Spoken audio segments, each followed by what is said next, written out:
Hello everyone and welcome. It's a Monday morning and I thought I would just give you a quick video showing you some new products and kind of how fun some of these elements can be. This is Emily Kimmy with EMK Creations, and I am going to kind of show you, like I said, some new products, a new punch, and the lovely arrangements, the really cool dies that we have in this set. And again, gorgeous paper too. So I'm just going to walk you through how I put this card together and talk to you about some of these elements. So this is our new banner punch. It's a triple banner punch. You can get 3 different banners out of it, and you can do them all at once, or you can, move your paper around so you only get the one that you want. It also has this really great set of sayings that comes with it. They're small, but I like that because it kind of balances out some of the larger images we have as well, and lets you also, if you're wanting to do note cards or you're wanting to do tags, things like that, they're the perfect size. So I wanted to make sure this didn't get overlooked. It has honestly gone out of stock a couple times already because it's that great of a punch. So be on the lookout for that one. So that's what I used on this card that I'm going to show you. And then the other thing that I use really as my focal point are these lovely arrangement dies. So this one will cut out, and kind of show you here, it will cut out that pattern on your paper, which is really cool. And then it also coordinates with a stamp set, so these flowers can be cut out. And then this is one that I absolutely love. So many things you can do with this. You could cut this down, and then you could mount it, like if we wanted to. Let me grab this just so I can kind of show you what I'm talking about.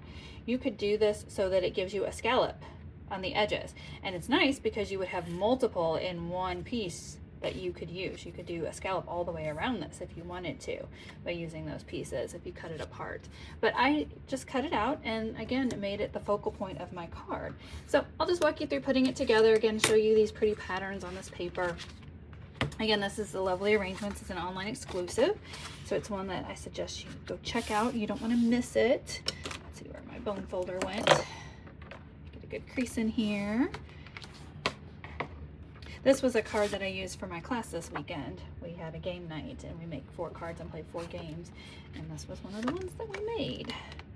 So again, really good patterns. You've got some bold flowers, and then you've got these nice basic patterns on the back in this paper pack.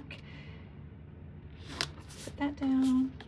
You know, one thing you can always do is you could actually punch out, since this is gonna get covered, what you can do to conserve paper, little tip, is punch out or die cut out of the middle of your piece of paper, because this is going to get covered up, so why not?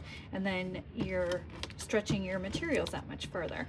So again, another more basic pattern in, a more neutral color on the back of that one. But I'm going to go ahead and do this because I liked the tone on tone of this. Someone pointed out that this in the pink would also probably be really pretty and would stand out in white as well. The other thing I did with this is I did pop it up. So I'm going to put some dimensionals on here. Are you one who uses dimensionals everywhere, or are you one that is more conservative with your dimensionals? I feel like you don't have to cover the whole thing and it's going to stand up nicely. And I just stretch them further, but I know there's a lot of talk, I guess a lot of our videos from our retreats and things that Stampin' Up! Have done, it's kind of an ongoing thing about putting lots and lots of dimensionals on. All right, so we're gonna line that up, and then we will go ahead and put this down on our card, and then all that's gonna be left is our sentiment and embellishments if you wanted. I embellished one of my 2 samples and not the other. All right, so I am still in need of lots of birthday cards right now, so I'm gonna make yet another birthday card, and then I will have some extras on hand. But again, you've got lots of great flags here. You could use any of this. In fact, I'll switch it up and I'll use a different one than I did on my other ones. And I am not gonna pop it up again. I'm gonna go ahead and just do adhesive and put that on here. And I think this time I'm gonna go towards the top instead of the bottom, just to switch things up a little bit. So now you can see I've got multiple samples and versions of it, but just a lot of fun and really good colors. And I wanted to show off, like I said, these elements so you can kind of see how they would work. Let me know what you think, and if you create a card with any of this. I would love to see what you do, and hopefully you will follow me for more. Thanks.